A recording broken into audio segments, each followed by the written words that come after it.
అయితే ఇక్కడ చూస్తున్నారు కదా, మన బైన్సపట్నంలో ఉన్నటువంటి హిందూ ఉత్సవ సమితి వారి ఆధ్వర్యంలో ఈ విధంగా మన బైన్సపట్నంలో ఉన్నటువంటి మున్సిపాలిటీలో ఏర్పడినటువంటి నూతన కార్యవర్గ సభ్యులకు, అదేవిధంగా చైర్మన్, అదేవిధంగా అక్కడ ఉన్నటువంటి కౌన్సిలర్లందరికీ ఈ విధంగా సన్మాన కార్యక్రమాన్ని ఏర్పాటు చేసుకోవడం జరిగింది.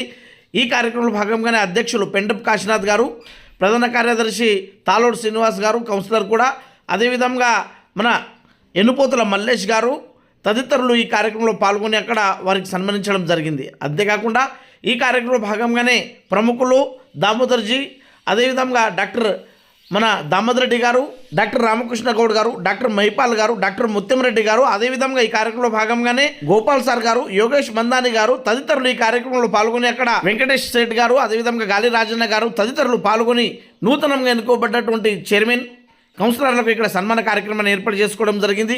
దాదాపు 15-20 సంవత్సరాల కళ నెరవేర్చినందుకు గాను అక్కడ వచ్చినటువంటి కౌన్సిలర్లకు, చైర్మన్కు ప్రత్యేక ధన్యవాదాలు తెలపడం జరిగింది. అందరి సలహాలు సూచనలు తీసుకొని ముందుకు సాగాలని, అదేవిధంగా ఏదైతే హిందూ ఉత్సవ సమితి వారి ఆధ్వర్యంలో నిర్వహించే పండుగలకు సహకారం చేస్తూ బైన్సపట్నంలో ప్రశాంత వాతావరణంలో హిందూ బంధువులందరూ ఈ హిందూ పండుగలను జరుపుకునే విధంగా కృషి చేయాలని, మున్సిపాలిటీ తరఫున మీరు ప్రోత్సహించాలని అక్కడ కోరడం జరిగింది. హిందువులపైన జరిగే దాడులను ఖండిస్తూ ఎప్పటికప్పుడు హిందువుల పక్షాన నిలబడి వాళ్ళకు ఆదుకోవాలని అక్కడ తెలపడం జరిగింది.